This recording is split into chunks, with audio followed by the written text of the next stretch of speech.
Hello YouTubers and AdventureCrafters, my name's Testament, and today I'm going to be showing you some cool examples of what you can do with the Sculpt Tool. Creating vast mountains, rivers, a forest, forest-like thing, an entrance to the cave, all that cool stuff. So let's get started. We don't have much time, and I'll show you how to do it really quick. Just capabilities. So let's start off with the cylinder. General rule of thumb for anything big terrain-wise, I like to think is in level design is just create your big features first. Anything that stands out, your natural environments that can direct the player to where you want to go, and you will set the atmosphere. That's pretty much what it's doing, is creating big stuff will set the atmosphere for whatever that you want to do. So let's set the radius to about 8, and the height should be about 16.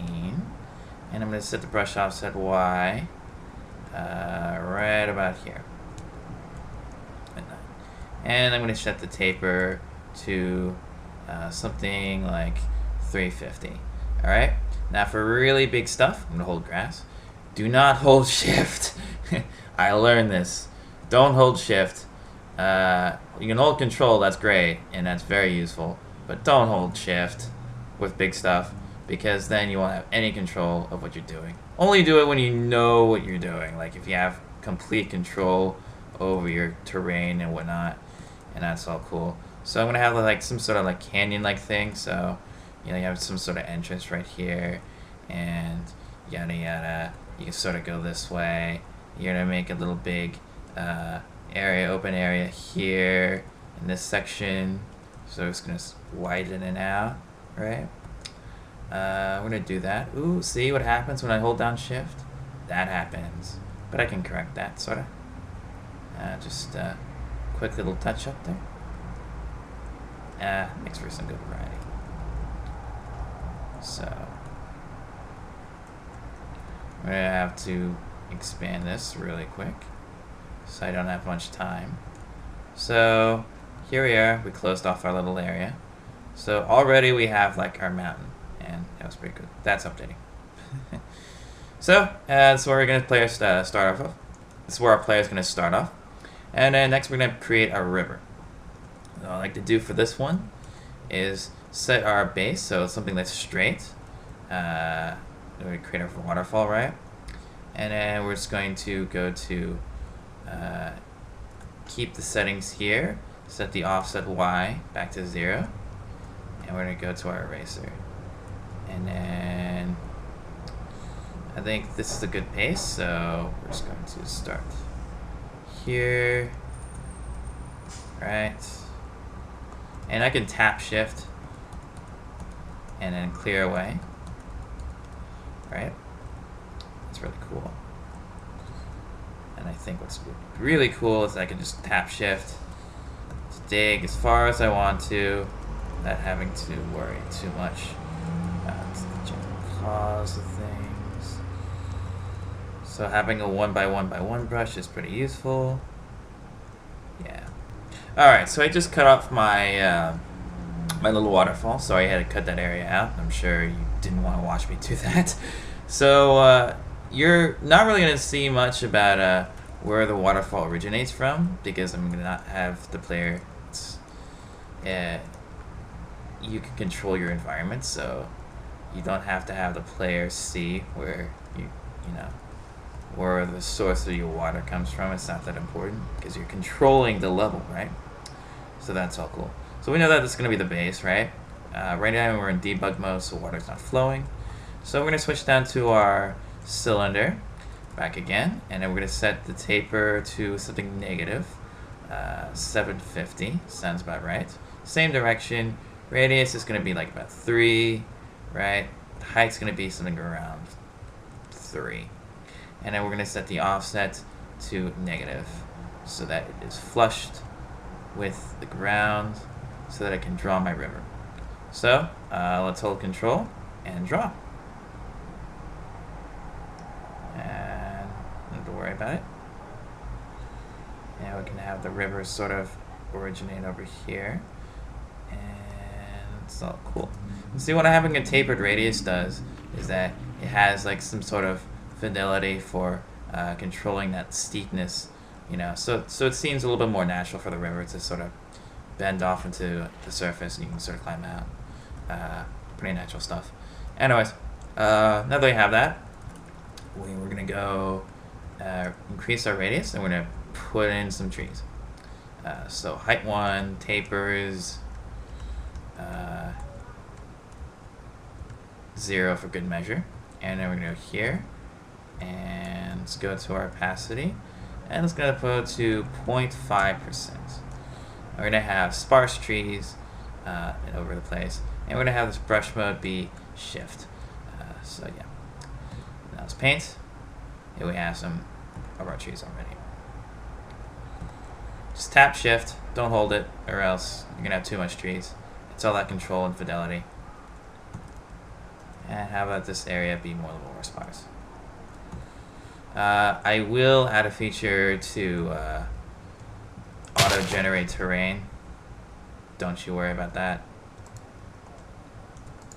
So right now I can just go and grow our trees.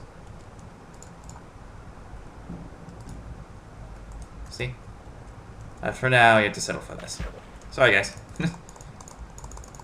Oh, that's too much. So we can destroy that. If it's too close into the wall, there's no need for it to grow. You have all this control real easy. Yeah, see? That's what I like to call trees.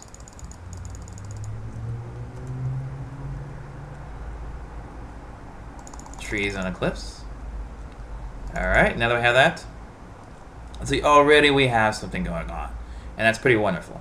So now we have that, let's create our path. So go back to our tool, and then we're gonna have go to our square brush, and let's go to 3x3. Brush offset is 0. We're gonna do our lower half step, hold control, and make sure that we are not shift mode, and paint. Hold on. Paint. Something's going on.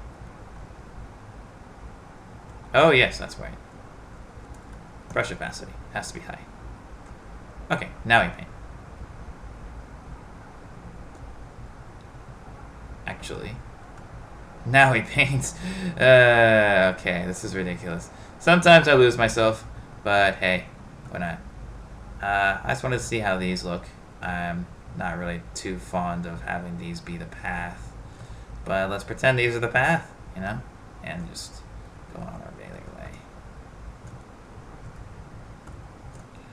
Alright, now that we're reaching the river, let's increase the height, and there you go. Now we do that. Opacity is 1, and oops, hold control,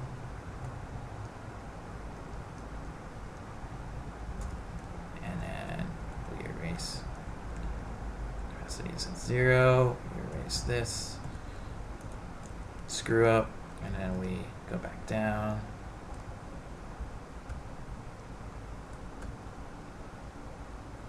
And then we do that again. So that's like our path.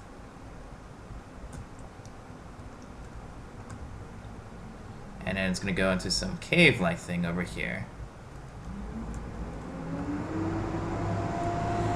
And for that, we're going to do a sphere this time. Come on, sphere. And let's set the radius to 3. And then we do this. Okay. Let's turn full bright on. And then we sort of carve our way into a cave.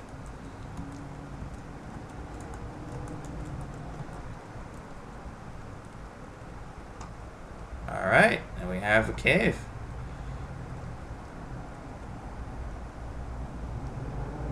So, now we have that. Here you go, we just created some mountains. Oh, one last thing before we do that. Let's set the opacity down to, oops, to low, about 40%. And then let's go to our stone, and then just go to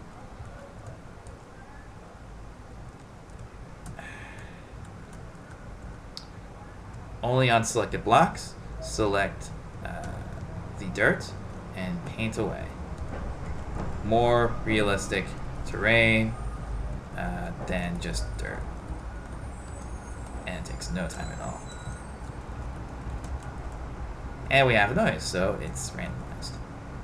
So we have more control over the fidelity of our landscapes, and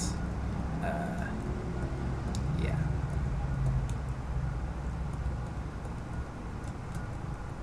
Alright, well, let's turn debug off, debug mode off, and let's see the rivers coming down. Alright, so that's about it for the video. I hope you enjoyed what you can do. We've created a path into through a cavern with some trees, a river, waterfall, and a cave in a very short amount of time. Just imagine what a few weeks can do with this tool. So comment, rate, subscribe. I hope this has been informative, and I hope I'll see you again. All right, take care.